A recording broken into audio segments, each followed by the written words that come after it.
बिस्मिल्लाहिर्रहमानिर्रहीम, अस्सलाम वालेकुम। आप देख रहे हैं व्यूज़ मैटर, मैं हूं मुर्तज़ा डार। नाज़रीन, ईरान के हवाले से आज तीन इंतहाई अहम खबरें हैं और तीनों खबरें बहुत मुस्बत खबरें हैं। पहली खबर जिसका ताल्लुक तालीम से है, तालीम के अंदर ईरान ने क्या कारनामा सर अंजाम दिया है। मुस्लिम दुनिया तो हैरान हुई है, लेकिन बाकी दुनिया भी परेशान हो गई है ईरान की इस अचीवमेंट से। इस पर आज बात करेंगे, ये पहला टॉपिक है। दूसरी जिस चीज़ पर हम बात करेंगे वो है कि ईरान ने अपनी एक धात में ऐसी अफजाइश की है, अपनी एक धात में ऐसी एनरिचमेंट की है और उसको इस हद तक वो ले गया, उसकी क्वालिटी इंप्रूव करके, कि उसकी इंक्रीज़ 250 गुना ज़्यादा हो गई है। और उसमें हैरान कुन तौर पे नताइज सामने आ रहे हैं। वो धात है कौन सी, क्या काम किया गया है और नताइज क्या है, इस पर बात करेंगे। तीसरी जिस चीज़ पर बात करेंगे, आपसे याद होगा हमने जिक्र किया था, एक हमने वीडियो भी की थी इस हवाले से, जिसमें जिक्र था कि रीन्यूएबल एनर्जी के हवाले से काम जारी है ईरान के अंदर। और उस काम के अंदर रशिया जो एक नया धड़ा बन रहा है, उसके अंदर बहुत ज़्यादा फोकस्ड है ईरान की तरफ, उसी तरह उन्हीं पैटर्न्स, उन्हीं लाइंस पे जिस तरह चाइना है। बहरहाल रशिया क्यों ये कर रहा है और क्या कर रहा है, और नई रशिया ने किस चीज़ के हवाले से ऐलान किया है, और टूरिज़म को लेके इस वक्त ईरान क्या प्लान कर रहा है रशिया के साथ, इस पर भी आज बात करेंगे। पहली चीज़ जिससे हम अपनी इस वीडियो का आगाज़ करते हैं वो है कि ईरान का शुमार टॉप 1000 यूनिवर्सिटीज़ में से 36 यूनिवर्सिटीज़ ईरान की हैं। जी, ये ख़बर के तौर पे सामने आई है चीज़, और इसको मुख्तलिफ़ अखबारात रिपोर्ट कर रहे हैं। दुनिया भर के अंदर 1000 टॉप यूनिवर्सिटीज़ में 36 यूनिवर्सिटीज़ का ताल्लुक ईरान से है, वो ईरानी यूनिवर्सिटीज़ हैं। ये एक बड़ी ख़बर है, ये एक बड़ी रेवोल्यूशनरी ख़बर है। तालीम के मैदान के अंदर ईरान जितनी भी मुस्लिम कम्युनिटी है, जितने भी दुनिया भर के अंदर मुस्लिम ममालिक है, उनमें पहले नंबर पर है। First country in the entire Muslim world जो इस वक्त 36 यूनिवर्सिटीज़ के साथ मौजूद है टॉप 1000 की लिस्ट के अंदर। दूसरे नंबर पर तुर्की है जिसकी 32 यूनिवर्सिटीज़ हैं, और तीसरे नंबर पर मिस्र है जिसकी 8 यूनिवर्सिटीज़ हैं। पाकिस्तान का शुमार दूर दूर तक भी इस किसी लिस्ट में टॉप 1000 के अंदर नहीं है। बहरहाल पहली 3 रैंकिंग्स मैंने आपसे शेयर की, उसके अंदर तो खैर बिल्कुल जिक्र नहीं है, बाकी मुमकिन है कि पाकिस्तान का जिक्र भी हो, लेकिन ईरान के लिए यकीनन एक ये बड़ी कामयाबी है, ये मुसलमानों के लिए एक बड़ी कामयाबी है। मुस्लिम कंट्रीज़ की तादाद लगभग 52 के करीब है। इन 52 ममालिक में से ईरान वो वाहिद मुल्क है जो इस रैंकिंग में आया है। और इंटरेस्टिंगली मैं आपको एक चीज़ शेयर कर दूँ, ये रैंकिंग ईरान की अपनी बनाई हुई नहीं है। ये रैंकिंग बनाई गई है CWTS at Leiden university of Netherlands की जानिब से, यानी कि हॉलैंड, जिसका नया नाम नीदरलैंड है, उसकी तहकीकी एक डिपार्टमेंट है। उस डिपार्टमेंट की जानिब से जो जिसका काम है ये सर्वेस करना, उसकी जानिब से सर्वेस किए गए हैं और उन सर्वेस के अंदर ये रैंकिंग लाई गई है। और इस रैंकिंग के अंदर उसने को 20 हवाले दिए हैं। वो हवाले दिए हैं जो दुनिया भर के तमाम यूनिलैटरली एक्सेप्टेड इंस्टीट्यूशंस हैं, जहाँ पे इस बात के ऊपर यकीन किया जाता है कि इनकी रिपोर्ट्स बिल्कुल दुरुस्त होती हैं, इनकी फाइंडिंग्स बिल्कुल दुरुस्त होती हैं। बहरहाल ये एक बड़ी कामयाबी, एक बड़ी अचीवमेंट है जो ईरान के हिस्से में है। दूसरी बड़ी कामयाबी और अचीवमेंट जो ईरान के हिस्से में आई है, उसका ताल्लुक है आयरन इंडस्ट्री से। मैंने आपको जिक्र किया था, एक धात है जिसके ऊपर बहुत काम कर रहा है। अब आयरन एक तो ज़ाहिर है एक कन्वेंशनल किस्म की एक आयरन की धात है जिसके ऊपर काम करते हैं, लेकिन ये एक स्पॉन्ज आयरन है जिसकी एक्सपोर्ट के अंदर इजाफा हुआ है 250%। स्पॉन्ज आयरन से मुराद ये है, काफ़ी टेक्निकल चीज़ है, ज़रा हमारे बहुत सारे दोस्त टेक्निकल हैं जो इस चीज़ को देख रहे होंगे या वो इस हवाले से कमेंट कर सकते हैं, लेकिन ये पैलेट्स की सूरत में आयरन होता है, जिस आयरन की कटिंग्स कर ली जाती हैं मुख्तलिफ़ प्रोसेस से गुजार के, और इसका इस्तेमाल ज़्यादातर जो हैवी इंडस्ट्री है उसमें होता है।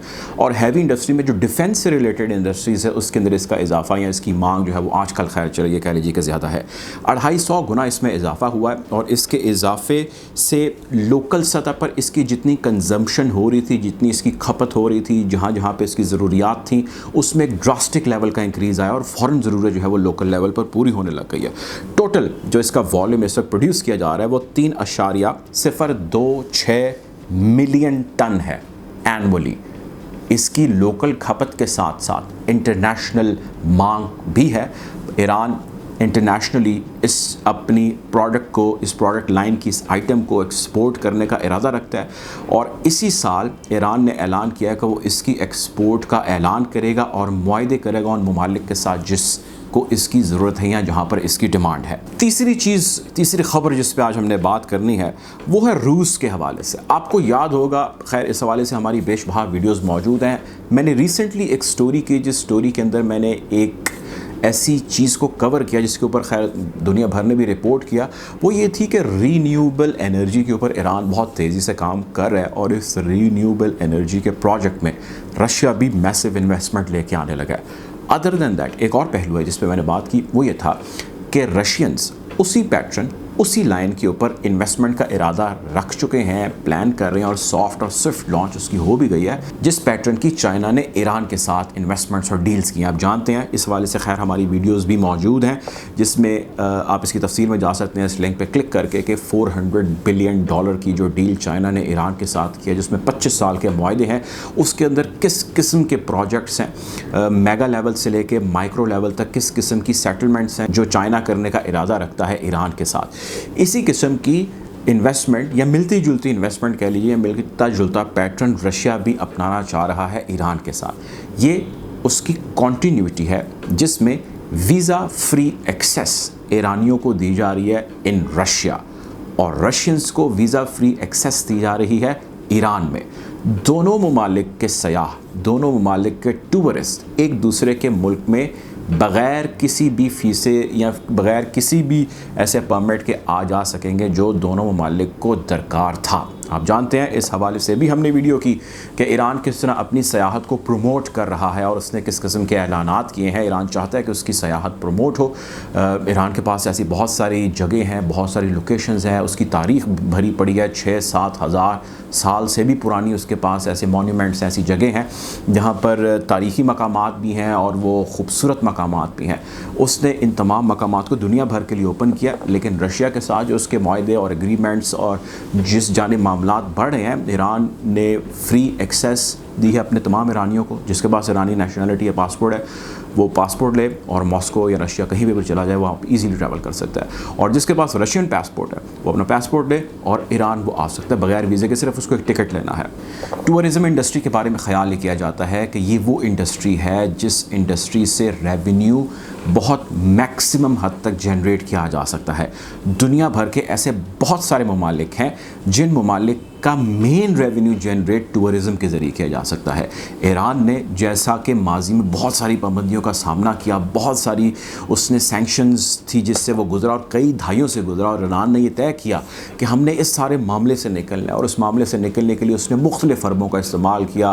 तालीम, जैसा कि आप जानते हैं, उसने उसके ऊपर ज़ोर दिया। साइंस एंड टेक्नोलॉजी के ऊपर उसने बहुत सारा काम किया। जिन 36 यूनिवर्सिटीज़ का मैंने आपसे जिक्र किया है, इन 36 यूनिवर्सिटीज़ में ज़्यादातर जिन चीज़ों पर काम हो रहा है उसमें साइंस, टेक्नोलॉजी, इंजीनियरिंग और मेडिसिन का शुबा है, जिसमें ईरान जो है वो बहुत एग्रेसिवली और बहुत मैसिवली काम कर रहा है। बहरहाल सिर्फ ये नहीं है, इसके साथ साथ ईरान ने अपने तय आप मदद के बहुत सारी ऐसी धातें बनाई, बहुत सारी ऐसी प्रोडक्शंस की जिसको होम मेड प्रोडक्शंस कहते हैं, या जिसको मेड इन ईरान आप कह लें तो ज़्यादा बेहतर होगा, जिसके ज़रिए उसने अपनी पेनिट्रेशन करनी शुरू की। क्योंकि ईरान के ऊपर पाबंदी थी, कोई मुल्क उसके साथ तिजारत नहीं कर सकता था, बैंक अकाउंट्स उसके फ्रीज थे, वो सेंट्रल बैंक ऑफ ईरान हो या दुनिया भर के बाकी बैंक्स हो, उन तमाम ने ईरान के साथ लेन देन, तमाम ममालिक ने ईरान के साथ लेन देन अमेरिका के कहने की वजह से ज़ाहिर बंद कर रखा था। अमेरिका का ज़बरदस्त किस्म का प्रेशर था और ख़ैर अब ख़ुद अमेरिका ये चाह रहा है कि ईरान के साथ वो डील करे, और इस डील के तहत वो ये चाहता है कि ये दोनों ममालिक या ये धड़ा और ओपोनेंट धड़ा और ओपोनेंट धड़े के अंदर जिसमें अमेरिका समेत बरतानिया, फ्रांस समेत बाकी ममालिक शामिल हैं, वो एक ऐसा जॉइंट वेंचर कर लें जिसमें ईरान को वो जौहरी मुआहदे यानी JCPOA के अंदर ले आएँ। और उस मुआहदे के तहत वो ये चाहता है कि ईरान यूरेनियम की अफजाइश के ऊपर एक फॉर्मली एक्सेप्टेंस जाहिर कर दे और कह दे कि जी हम किसी किस्म की अफजाइश नहीं कर रहे। और दूसरा जिस चीज़ के ऊपर वो फोकस्ड है वो ये चाहता है कि ईरान के और जहाँ पर मसले मसाइल हैं, मिसाल के तौर पर सऊदी अरेबिया के साथ, उनको भी सेटल किया जाए, ईरान को मज़ीद कंफर्ट जोन में लाया जाए और उसको इकनॉमिकली स्टैंड किया जाए। इस हवाले से हम बार बार वीडियोस कर रहे हैं, हर हमारी रोज़ ही तकरीबन ऐसी वीडियोस आ रही होती हैं जिसके बारे में 12 दफ़ा आपसे जिक्र कर रहा हूँ किस तरह हर गुजरते दिन के साथ ईरान के लिए डेवलपमेंट्स होती जा रही हैं और ज़्यादातर मुस्बत डेवलपमेंट्स है। वेस्ट ये बात रियलाइज़ कर चुका है कि ईरान के साथ दुश्मनी हमें महंगी पड़ी है, माजी में भी महंगी पड़ी थी और आने वाले वक्त में और महंगी पड़ जाएगी। ईरान वहीं का वहीं सॉलिड स्टैंड किए हुए है, सो उससे दुश्मनी मोल लेना गलत होगा। दूसरा ये कि अमेरिका ये चाहता है कि ईरान और इस जैसे दुनिया के अंदर जितने ममालिक हैं जहाँ पे उसने बिखेरे अपने बना रखे हैं या बिखारे रखे हैं उनको समेटे और समेटने के साथ वो सिंगल आउट करे चाइना को, ताकि वो कॉन्सेंट्रेटेड तरीके से तमाम रिसोर्स, तमाम वसाइल को बुरुएकार लाते हुए मुहासबा करे चाइना का और उसके ख़िलाफ़ बरसरे पेकार हो। बहरहाल दुनिया का मंजरनामा बड़ी तेज़ी से बदल रहा है, मशरक़ वस्ता की सूरत हाल बहुत तेज़ी से बदल रही है। आने वाले दिनों में ईरान और ईरान से जुड़ी बहुत सारी खबरें हैं। इससे और इन तमाम खबरों से हम आपको अपडेट रखें। अगर आपको ये वीडियो अच्छी लगी है तो इस चैनल को सब्सक्राइब करें अगर आपने नहीं किया, ताकि आप तक ऐसी बर वक्त वीडियोज़ पहुँच सके। अपना ख्याल रखिएगा। अल्लाह हाफ़िज़।